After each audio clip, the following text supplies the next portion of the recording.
صرف ایک ای میل اور ہر ماہ تقریباً 4.5 لاکھ روپے آپ کے اکاؤنٹ میں۔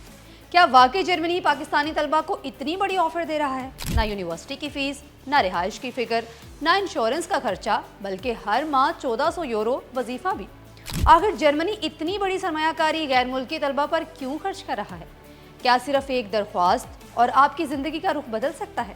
مگر سوال ہے کیسے؟ کون اپلائی کر سکتا ہے؟ کن دستاویزات کی ضرورت ہوگی؟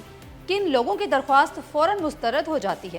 اور وہ کون سا راز ہے جسے جان کر آپ کی سلیکشن کے امکانات کئی گنا بڑھ جاتے ہیں؟ اگر آپ سمجھتے ہیں کہ بیرون ملک پی ایچ ڈی صرف امیروں کے بچوں کے لیے ہوتی ہے تو آج کی ویڈیو آپ کی سوچ بدل دے گی۔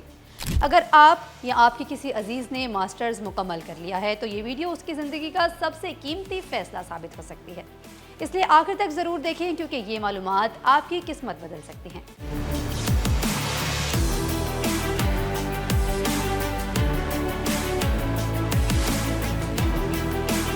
السلام علیکم دوستو، میں ہوں عائشہ ارشاد۔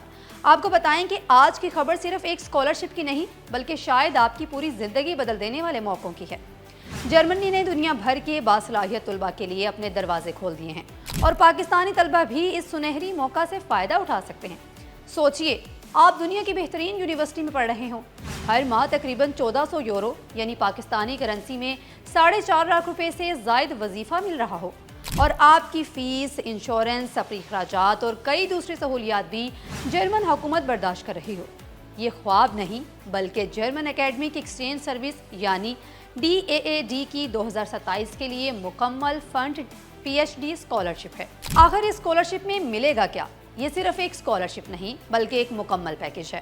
اگر آپ منتخب ہو جاتے ہیں تو آپ کو ہر ماہ 1400 یورو وظیفہ، مکمل ٹیوشن، سپورٹ، ہیلتھ، ایکسیڈنٹ اور لائبلٹی انشورنس، سالانہ 460 یورو، ریسرچ الاؤنس، فضائی سفر کے اخراجات، جرمن زبان سیکھنے کی سہولت، رہائش کے لیے اضافی مالی معاونت، شادی شدہ امیدواروں کے لیے خاندانی الاؤنس، یعنی آپ اپنی پوری توجہ صرف تعلیم اور تحقیق پر رکھ سکتے ہیں، باقی فکر جرمنی کرے گا۔ اب بات کر لیتے ہیں کہ اپلائی کون کر سکتا ہے۔ یہاں سب سے عام سوال یہی ہے، اگر آپ کے پاس ماسٹرز کی ڈگری ہے یا بعض غیر معمولی صورتوں میں بہترین بیچلرز ڈگری ہے تو آپ جرمنی کی کسی یونیورسٹی یا ریسرچ ادارے میں پی ایچ ڈی کرنا چاہتے ہیں، اس پروگرام کے اہل ہو سکتے ہیں۔ لیکن یاد رکھیں، آپ کے پاس ریسرچ پروپوزل، سپروائزر یا تحقیقی ادارے کی منظوری اور مطلوبہ زبان کی مہارت کا ثبوت ہونا ضروری ہوگا۔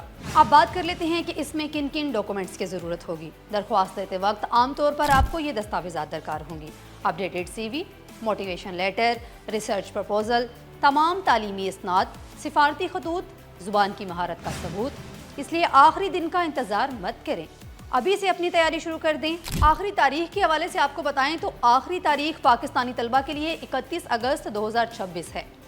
اس کے بعد درخواست قبول نہیں ہوگی۔ ایک بڑی غلطی جو اکثر امیدوار کرتے ہیں وہ یہ ہے کہ بہت سے طلبہ بہترین نمبرز ہونے کے باوجود صرف اس لیے منتخب نہیں ہو پاتے کیونکہ ان کا ریسرچ پروپوزل کمزور ہوتا ہے، یا موٹیویشن لیٹر عام سا لکھا جاتا ہے، یا درخواست آخری وقت میں جلد بازی میں جمع کرائی جاتی ہے۔ اس لیے اگر آپ واقعی سنجیدہ ہیں تو ہر دستاویز کو اچھی طرح تیار کریں۔ ذرا تصور کریں، آج آپ پاکستان میں بیٹھے ہیں لیکن چند ماہ بعد جرمنی کی کسی عالمی معیار کی یونیورسٹی میں تحقیق کر رہے ہوں، ہر ماہ 1400 یورو وظیفہ آپ کے اکاؤنٹ میں آ رہا ہو اور آپ کا مستقبل ایک نئی سمت اختیار کر چکا ہو۔ سوال یہ نہیں کہ یہ موقع کتنا بڑا ہے، سوال یہ ہے کہ کیا آپ اس موقع سے فائدہ اٹھانے کے لیے تیار ہیں؟ اگر آپ کے گھر، خاندان یا دوستوں میں کوئی ماسٹرز مکمل کر چکا ہے تو یہ ویڈیو ابھی اس کے ساتھ شیئر کریں، کیونکہ شاید یہی ایک شیئر اس کی پوری زندگی بدل دے۔ اور یاد رکھیں، مواقع ہمیشہ دستک نہیں دیتے، کچھ مواقع صرف ایک بار آتے ہیں، شاید یہی انہی میں سے ایک ہے۔ تب تک کے لیے مجھے اجازت دیں، اللہ حافظ۔